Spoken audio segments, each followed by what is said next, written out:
Assalamualaikum warahmatullahi wabarakatuh. Ketemu lagi dengan Pak Darto. Kali ini kita akan membahas tentang pembiasan cahaya, melanjutkan yang kemarin tentang cermin. Pembiasan cahaya itu nama lainnya adalah refraksi, adalah pembelokan arah rambat cahaya ketika suatu cahaya berpindah dari medium satu ke medium yang lain yang disebabkan oleh perbedaan kerapatan optik. Jadi misalkan nanti ada cahaya mula-mula melalui medium udara misalkan, kemudian tiba-tiba mediumnya atau zat perantaranya berubah menjadi kaca. Nah kan berbeda kerapatan optiknya berbeda, maka akan menyebabkan sinar ini atau cahaya ini akan membelok. Nah belok itu istilahnya adalah dibiaskan ya, maka istilah pembiasan itu ya. Jadi pembiasan itu pembelokan arah cahaya karena perbedaan kerapatan optiknya medium ya. Seperti itu aturannya. Seperti ini, jika sinar datang dari optik yang kurang rapat menuju yang lebih rapat, menuju ke lebih rapat. Nah jadi gampangannya gini, dari kurang rapat ke pengen rapat berarti harus mendekat, berarti aturannya adalah harus mendekati normal. Jadi ini dari udara dengan kaca udara kan kurang rapat, kaca itu lebih rapat, sehingga sinar yang datang ini ya kan belok mendekati normal. Jadi menuju supaya lebih rapat harus mendekat. Normalnya yang mana? Normalnya yang ini ya, normal. Sehingga harusnya ke sana, jadinya belok ke sini. Nah, jadinya ke sini. Kemudian yang berikutnya, aturan yang berikutnya, sinar ya kalau sebaliknya sekarang, kalau dari lebih rapat menuju ke kurang rapat. Nah dari mula-mula rapat menjadi kurang rapat berarti harus menjauh. Ini salah ini ya, yang betul adalah menjauhi normal. Ini seperti ini. Di ini kaca kan rapat menuju ke udara, jadi kurang rapat. Dari rapat ke kurang rapat terusnya lurus, tapi karena ini kurang rapat berarti harus menjauh. Ini normalnya di sini ya, normalnya di medium kedua pokoknya. Kalau ini kan normalnya kan di sini, medium keduanya ini. Kalau ini medium keduanya kan ini yang di sini ya, di udara. Jadi ini harus menjauhi, kan menjadi kurang rapat, kita harus menjauh di sana ya. Jadi beloknya seperti ini beloknya begini. Nah kalau ini begini. Nah itu ya aturannya.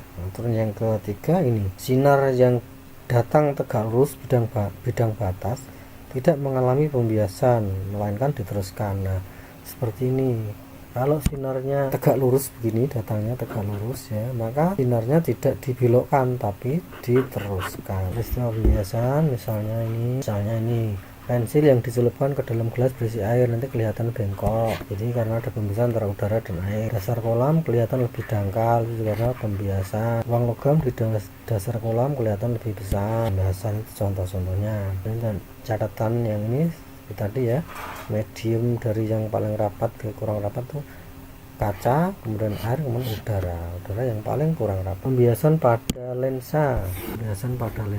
Kalau pada cermin itu kan pemantulan karena sinarnya dipantulkan. Kalau pada lensa dibiaskan dibelokkan. Jadi contohnya lensa itu kacamata itu ya. Lensa itu yang bentuknya, kalau yang pertama lensa cembung dulu. Lensa cembung berarti yang tengah berarti tebal seperti ini ya, tengah tebal seperti ini, lensa cembung. Nah lensa cembung sifatnya apa ini kita lihat, sinar yang datang sejajar. Nah seperti ini akan dikumpulkan ke fokus ya.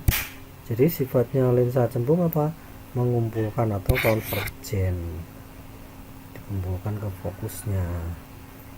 Oke, sinar istimewa pada lensa cembung. Kita lihat sekarang sinar istimewanya. Yang pertama sinar datang sejajar. Jadi lensa cembung itu bentuknya yang tengah tebal, jadi fokusnya ada dua, kanan dan kiri. Kalau cermin kan satu fokusnya, kalau lensa fokusnya ada dua, kanan dan kiri seperti ini. Jadi kita anggap dari sebelah kiri dulu ya. Jadi sinar datang sejajar, sumbu utama, ini sumbu utama, kan dibiaskan ya, dibiaskan tidak mantul, jadi ini beloknya ke fokus. Jadi kalau sejajar itu pasangannya fokus, itu yang pertama. Yang kedua melalui, yang kedua ya, kalau lensa cembung itu sinar datang melalui fokus, dibiaskan atau dibelokkan sejajar. Jadi kalau fokus itu pasangannya sejajar. Nah, istimewa yang ketiga ini sinar datang melalui pusatnya, melalui pusat optiknya ini ya, tengah-tengahnya ini tidak dibelokkan, diteruskan. Nah, lurus ya, diteruskan, tidak dibelokkan. Itu 3 sinar istimewa pada lensa cembung. Dengan cara pembentukannya bayangan, contohnya seperti ini. Ini ada bendanya di ruang berapa ini? Nah, untuk pembagian ruangannya sama ya seperti semula. O sampai F itu ruang 1, ini ruang satunya di sini ya. Ini ruang 2 berarti ya, ruang 2. Nah, ruang 2. Ini juga sama, ini ruang 1, ruang 2. Ya, ini ruang 1, ruang 2. Jadi ini bendanya di ruang 2, kemudian bayangannya seperti apa, kita gambar sinar datang sejajar pertama ya. Nah, dipantulkan kemana? Menuju fokus ya, menuju fokus. Yang kedua sinar datang menggunakan yang ketiga ini ya, yang ketiga ya, melalui pusat optik, lebih gampang ya, bablas tidak dibelokkan ini saja ya, lewat pusat optik diteruskan. Nah, akibatnya apa? Akibatnya ini terjadi pertemuan di sini, perpotongan ya. Perpotongan kan dihasilkan oleh sinar pantul yang mengumpul atau konvergen, maka nanti bayangannya nyata ya, berarti positif. Jadi kalau bendanya di ruang berapa? Ruang 2 ini ya, ruang 2. Nanti bayangannya di ruang berapa ini? Ini ruang 3, ini ruang 3. Sama dengan tadi konsepnya, sama cermin ya. 2 di 3, 3 di 2, 1 di 4 seperti itu. Jadi ini ya, kita tuliskan di sini, jika benda di ruang 2 lensa cembung, sifat bayangannya adalah di ruang 3 diperbesar. Kan dari 2 ke 3 berarti diperbesar, nyata ya, nyata. Ini tadi konvergen, jadi nyata dan terbalik. Ini sifat bayangannya jika di benda di ruang 2. Kalau benda di ruang 3 bagaimana? Nah, kalau benda di ruang 3 nanti kamu bisa, kalau benda di ruang 3 bagaimana? Ini kalau di ruang 3 berarti yang mana? Ruang 3 itu antara apa? Antara ini, antara 2F. 2F itu M ya, antara M sampai tak terhingga. Ruang 3-nya ya. Jadi kita lihat di sini, ruang 3-nya kan di sini. Ini ruang 3. Oh, ini ruang 3 di sini ya. Antara 2F, jadi istilahnya 2F ya, sama dengan M, ruang 2F itu. 2F itu 2 kali F atau M, sama ya, M. Jadi ruang 3-nya antara M sampai tak terhingga di sini. Ini ruang 3 di sini ya. Di sini juga ruang 3. Nah, ruang 4-nya mana? Ruang 4-nya itu nanti kalau maya ya di ruang 4. Jadi nanti kalau di ruang 1, ruang 4-nya ya di sini, tapi kan negatif ya. Nah, sekarang manfaatnya lensa cembung untuk kaca pembesar ya, untuk membantu cacat mata hipermetropi atau rabun dekat ya, menggunakan kacamata berlensa cembung atau lensa positif ya. Kemudian untuk memperbesar bayangan dan membalikkan bayangan pada mikroskop. Contoh perhitungan sekarang, contoh hitungannya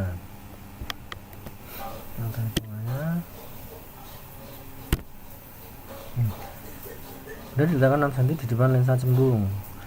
Jika jarak fokus 3 cm tentukan. Nah, ini yang bersama dengan cermin cekung ya, rumusnya juga sama. Ini jarak benda 6 cm berarti SO nya 6 cm gitu ya. Kemudian jarak fokusnya 3. Oh, ini jarak fokusnya 3. Kita ini 4 ya, kita ganti 4 saja ya. 4 saja. Nah, fokusnya 4. Tanyakan jarak bayangan, perbesaran sifat bayangan. Oke, langsung saja. Ini kalau pakai rumus ini ya, 1 per SI kan mencari SI, berarti 1 per SI sama dengan 1 per M min 1 per SO. F nya kan 4, dimasukkan sini 4. Nah, ya, fokusnya positif bukan negatif, kan lensa cembung, bukan cermin cembung ya. Ini 1 per 4 kurang 1 per 6, samakan penyebut, jadi 1 jadi per 12 ya, jadi 3 per 12 kurangi 2 per 12, 1 per 12. SI nya berarti dibalik, SI per 1 sama dengan 12 per 1, ketemunya 12 ya, 12. Ini kalau cara yang rumus ini juga bisa sama hasilnya, C sama SO per SO min F, hasilnya 12 cm sama. Perbesarannya S nya per SO 12 bagi 4, 3 kali, berarti diperbesar. Sifat-sifat bayangannya, karena benda di ruang 2 ya, benda di ruang 2. Kenapa di ruang 2? Ya kan SO nya 6, fokusnya 4, jadi kalau digambarkan gini, ini lensanya misalkan. Nah, fokusnya di sini, bendanya 6, ini fokusnya kan 4, berarti dua fokusnya kan 8, berarti kalau benda 6 berarti kan di ruang 2, ini kan ruang 1, ini ruang 1, ini ruang 2, berarti bendanya di ruang 2 kan ya, karena benda di ruang 2 maka bayangan di ruang 3, jadi begitu ya.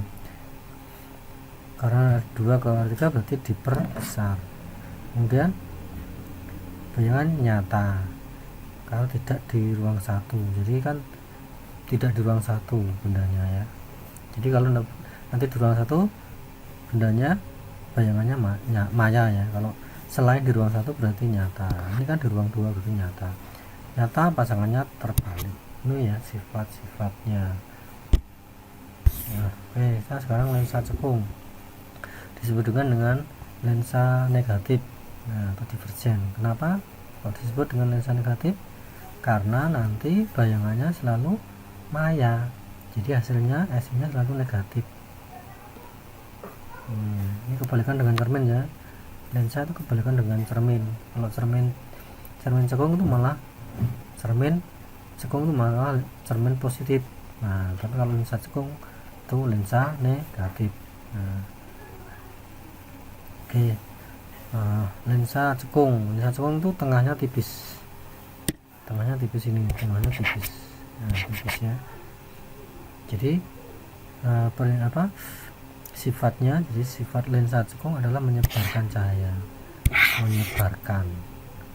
kebalikan dengan sama dengan cermin cembung ya. Kalau pada cermin tuh yang menyebarkan malah cermin cembung, kalau pada lensa yang menyebarkan malah lensa cekung. Ini menyebarkan. Jadi prinsipnya sinar yang datang menuju lensa cekung akan menyebar. Sinarnya ini datang ke lensa cekung, sinarnya akan disebarkan seolah-olah dari fokus. Nah, tuh. Nah, sekarang sinar istimewa. Nah, ini sinar istimewanya. Yang pertama, sinar datang sejajar sumbu utama. Ini sejajar sumbu utama. Ini tandanya lensa cekung ya, tandanya begini ya. Kalau lensa cembung tandanya begini. Nah, begini. Lensa cekung tandanya begini. Sinar datang sejajar sumbu utama, dibiaskan ya. Kalau pembiasan dibiaskan, kalau pemantauan dipantulkan. Ini dibiaskan seolah-olah dari fokus, ya kan, menyebar seolah-olah dari fokus. Yang kedua berarti apa? Nah, ini yang kedua menuju fokus. Jadi kalau lensa menuju fokus, dibiaskan sejajar menuju fokus. Dibiaskan sejajar, ini kan hasilnya menyebar. Yang ketiga sama dengan yang lensa cembung, yaitu lewat pusat optik diteruskan, tidak dibelokkan. Terus cara melukisnya seperti ini. Ini ada bendanya untuk fokusnya juga ada dua ya, kanan kiri.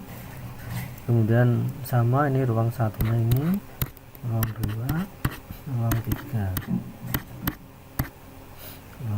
Ini juga sama, ruang 1, 2, 3. Bendanya di ruang berapa? Ini ruang 2. Nanti bayangannya udah enggak, ini bayangannya lain ya, ini lensa cekung ya. Nah, kita coba kerja gambar benda di ruang 2. Kita ambil sinar istimewa yang pertama ya, kita pakai warnanya, kita ganti yang merah. Sinar datang sejajar sumbu utama. Nah ya, sejajar sumbu utama. Karena ini lensa cekung, maka menyebarkan, berarti ini disebarkan seolah-olah dari fokus.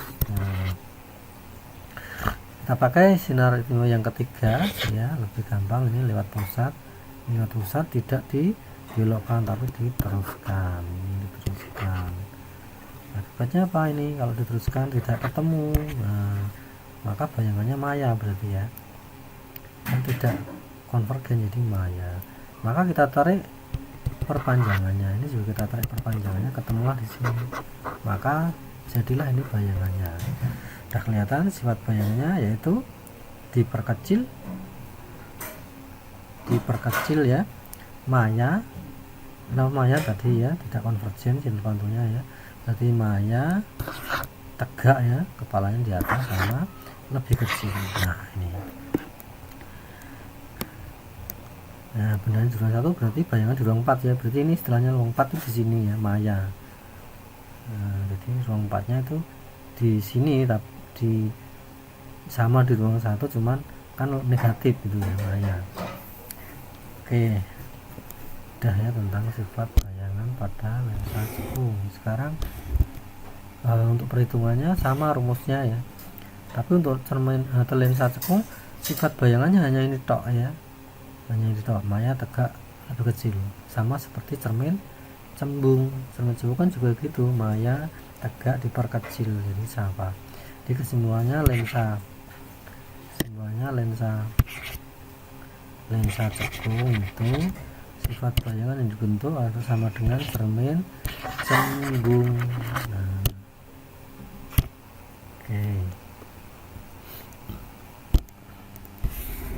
Sekarang dispersi cahaya atau pewarnaan warna. Jadi warna itu nanti ada warna yang polikromatik,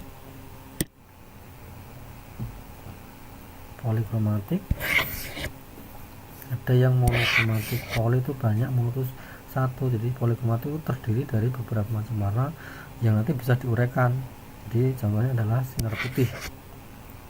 Ini sinar putih bisa diuraikan jadi warna merah, jingga, kuning, hijau, merah. Ini kok merah lagi. Mejiku, hibi, biru nih ya, biru, nila, ungu. Kalau monokromatik berarti hanya terdiri dari satu warna. Jadi misalkan warna merah, warna jingga itu hanya satu. Jadi untuk warna putih nanti yang polikromatik, kalau melalui prisma ya seperti ini ya, ini sinar putih melalui prisma seperti ini, maka nanti akan terurai ke sana ya arahnya ya. Kenapa ke sana? Karena ini kan udara kan kurang rapat, kaca lebih rapat, berarti mendekati normal ya. Normalnya kan ini ya, mendekati normal. Dan karena terdiri dari beberapa macam warna, maka ini akan membentuk terurai jadi macam-macam warna. Kenapa kok bisa terurai? Karena kecepatan masing-masing warna tidak sama ya, kecepatan atau indeks biasnya nggak sama antar warna, sehingga terbentuk dispersi yang seperti ini ya, peruraian. Itulah spektrum warna seperti ini yang kita kenal dengan Mejiku, Hibini, atau Nilu. Nah itu ya. Nah di alam bisa terjadi terjadinya pelangi itu juga merupakan dispersi cahaya, yaitu cahaya matahari, tapi yang menguraikan bukan prisma, yang menguraikan adalah air, titik-titik air ya, titik air itu akan membentuk pelangi. Saya kira itu tentang pembiasan cahaya. Kemudian untuk soal-soal uji kompetensinya bisa kamu kerjakan di rumah ya, dikerjakan. Terima kasih. Wassalamualaikum warahmatullahi wabarakatuh.